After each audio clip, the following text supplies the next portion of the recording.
सभी विद्यार्थियों को सुप्रभात। अपने इस YouTube चैनल पर आपका स्वागत एवं अभिनंदन।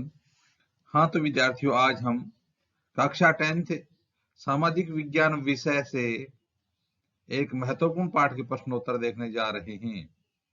तो आज की हमारी कक्षा रहेगी 10th, विषय रहेगा सामाजिक विज्ञान और पाठ का नाम रहेगा संघवाद। भारत राज्यों का एक संघ है। भारत राज्यों का एक संघ है। तो आज हम संघवाद नामक पाठ के प्रश्नोत्तर देखने जा रहे हैं। तो विद्यार्थियों, शुरू करते हैं आज के प्रश्नोत्तर। पहला है रिक्तस्थान भरो। रिक्तस्थान भरना है।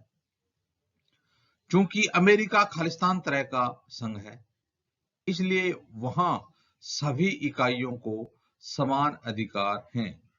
संघीय सरकार के मुकाबले प्रांत खालिस्तान है, लेकिन भारत की संघीय प्रणाली खालिस्तान की है और यहाँ कुछ राज्यों को औरों से ज्यादा शक्तियां प्राप्त हैं। तो देखिए, आपको जो रिक्तस्थान दिए गए उनमें रिक्तस्थान भरना है। चूंकि अमेरिका खालिस्तान तरह का संघ है, तो अमेरिका किस तरह का संघ है? अमेरिका एक साथ आकर संघ बनाने की तरह का संघ है। तो अमेरिका साथ आकर संघ बनाने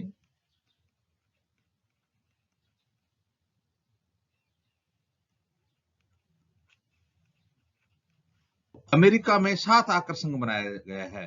तो इस तरह का संघ है, इसलिए वहां सभी इकाइयों को समान अधिकार है। अमेरिका में सभी इकाइयों को क्या है? समान अधिकार। संघीय सरकार के मुकाबले प्रांत शक्तिशाली हैं। प्रांत क्या है? शक्तिशाली हैं। लेकिन भारतीय या भारत की संघीय प्रणाली साथ रहकर संघ बनाने की है। साथ रहकर संघ बनाने की है।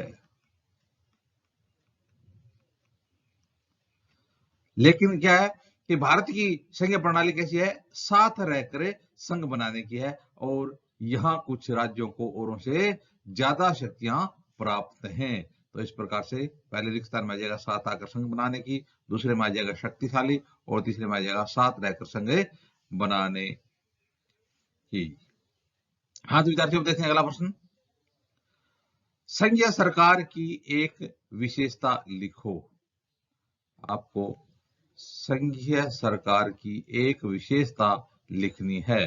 तो देखिए विद्यार्थियों, सरकार की शक्ति शासन के विभिन्न सत्रों के बीच बंट जाती है।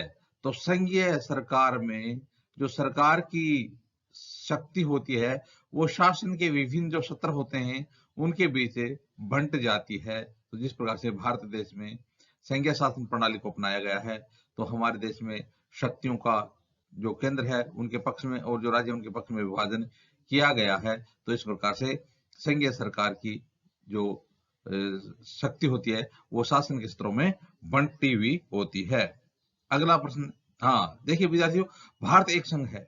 भारत एक क्या है? संघ है, क्योंकि केंद्र और राज्य सरकारों के अधिकार संविधान में स्पष्ट रूप से दर्ज हैं और अपने अपने विषयों पर उनका स्पष्ट अधिकार है। तो भारत क्या एक संघ है। क्यों है भारत संघ है? क्योंकि केंद्र और राज्य सरकारों के जो अधिकार हैं वो संविधान में स्पष्ट रूप से दर्ज है और अपने अपने विषयों पर उनका स्पष्ट अधिकार है। तीन जो सूचियां बनाई गई हैं, संघ सूची, राज्य सूची और समवर्ती सूची, तो उनमें उनका स्पष्ट विभाजन किया गया है। अगला प्रश्न है विद्यार्थियों, संघ सूची के कोई तीन विषय लिखो। कौन सी सूची के? संघ सूची के। तो संघ सूची के तीन विषय हो जाएंगे। रक्षा संघ सूची का विषय है, बैंकिंग भी संघ सूची का विषय है और संचार भी संघ सूची का विषय है। तो संघ सूची के तीन विषय कौन कौन से हो गए? रक्षा, बैंकिंग और संचार व्यवस्था। तो प्रारंभ में देखिए मूल रूप से इसमें 97 विषय थे। कितने विषय थे? 97 विषय थे और अब संसूची में 98 विषय हैं। कितने हैं? 98 विषय हैं। हाँ तो विद्यार्थियों, अब देखते हैं संघवाद नामक पाठ का अगला प्रश्न। आज का हमारा अगला प्रश्न रहेगा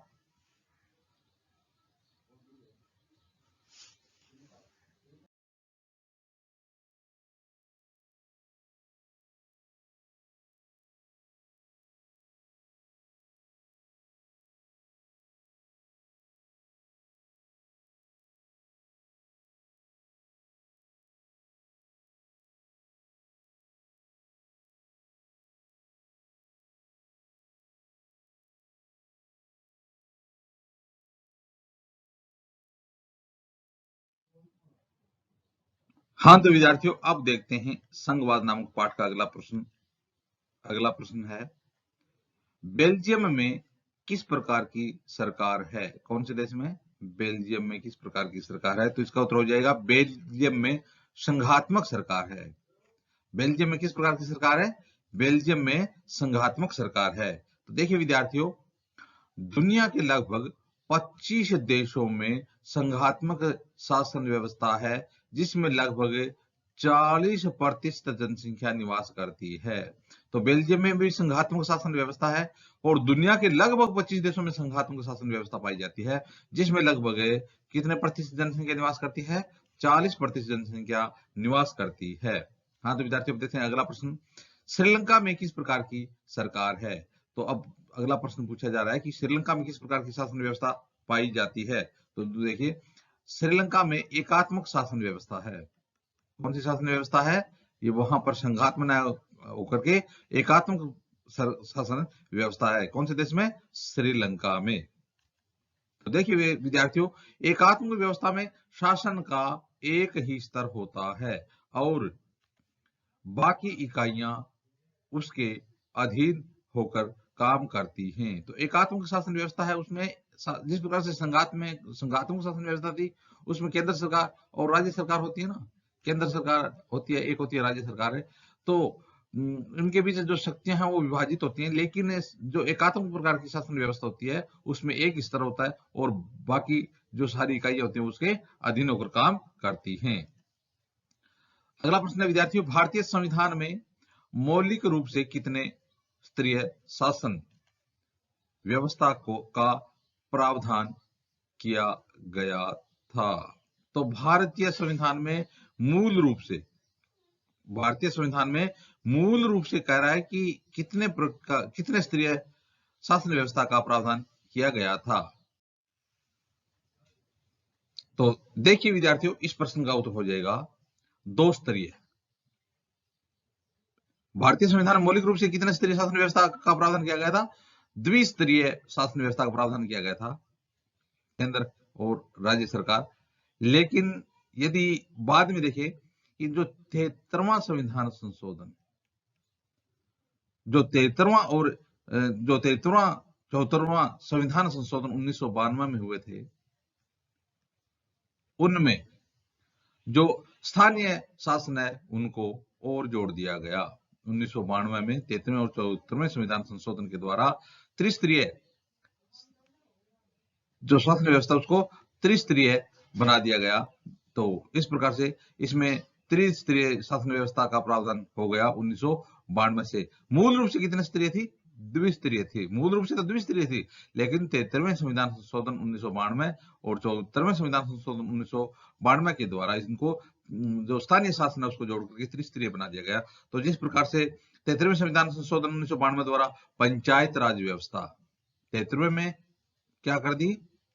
73वें संविधान संशोधन द्वारा पंचायत राज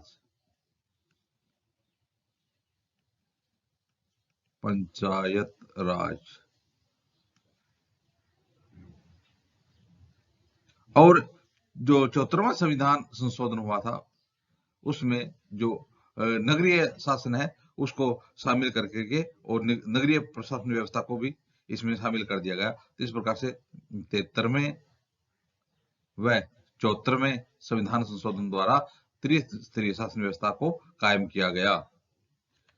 अगला प्रश्न है विद्यार्थियों,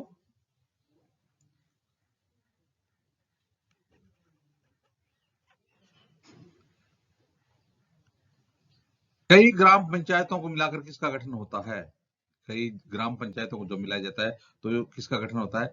तो कई ग्राम पंचायतों को मिलाकर के पंचायत समिति बनाई जाती है।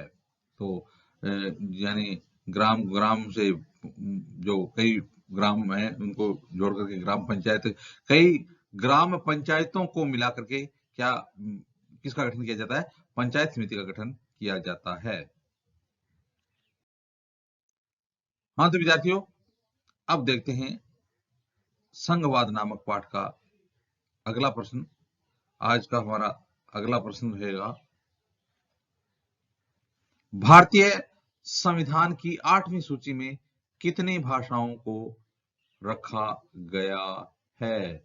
भारतीय संविधान की 8वीं सूची में, कौन सी सूची में? 8वीं सूची में। बहुत महत्वपूर्ण प्रश्न है। 8वीं सूची में कितनी भाषाओं को रखा गया है? तो इसका उत्तर हो जाएगा 22 भाषाओं को रखा गया है। तो भारतीय संविधान की 8वीं सूची में कितनी भाषाओं को रखा गया? 8वीं अनुसूची में 22 भाषाओं को रखा गया है। तो 8वीं अनुसूची कौन सी? 8वीं, भाषाएं 22। अगला प्रश्न विद्यार्थियों, भारत में राज्य पुनर्गठन आयोग की रिपोर्ट को कब लागू किया गया?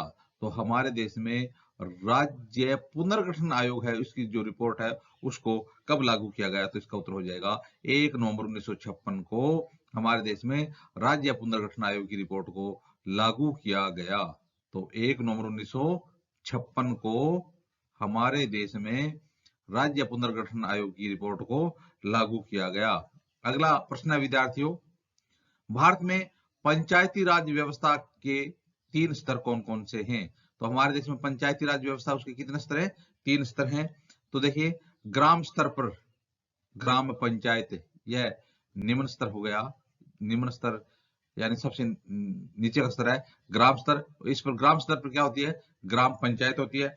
दूसरा है मध्यम स्तर, जहां पर ब्लॉक स्तर पर पंचायत समिति होती है। तो जो मध्य स्तर होता है, इसमें क्या होती है? मध्यम स्तर में देखें तो ब्लॉक स्तर पर पंचायत समिति होती है, और उच्च स्तर पर जिला स्तर पर क्या होता है? जिला परिषद का गठन किया जाता है। तो इस प्रकार से ग्राम स्तर पर ग्राम पंचायत, ब्लॉक स्तर पर पंचायत समिति हो गई, और जिला स्तर पर जिला परिषद हो गई। हाँ तो विद्यार्थियों, अब देखते हैं अगला प्रश्न। अगला प्रश्न क्या है? अगला प्रश्न है, गठबंधन सरकार किसे कहते हैं? गठबंधन। तो देखिए, एक से ज्यादा राजनीतिक पार्टियों द्वारा मिलकर बनाई गई सरकार को गठबंधन सरकार कहते हैं। एक से ज्यादा, चाहे 2, 3, 4 जितने भी राजनीतिक पार्टियां होती है वो मिलकर के सरकार बनाती है, तो उसको क्या कहा जाता है? उसको गठबंधन सरकार कहा जाता है। अगला प्रश्न है विद्यार्थियों, भारत में गांव के स्तर पर स्थानीय शासन व्यवस्था को किस नाम से जाना जाता है? तो देखिए, भारत में जो ग्राम के स्तर पर, ऊपर दिखा रहा, देखिए जो निम्न स्तर क्या है? ग्राम पंचायत, और किस स्तर पर होती है? ग्राम स्तर पर होती है। तो ये अगर भारत में गांव के स्तर पर स्थानीय शासन व्यवस्था को किस नाम से जाना जाता है? तो इसका उत्तर हो जाएगा पंचायती राज के नाम से जाना जाता है। तो भारत में गांव के स्तर पर स्थानीय शासन व्यवस्था को किस नाम से जाना जाता है? पंचायती राज के नाम से जाना जाता है।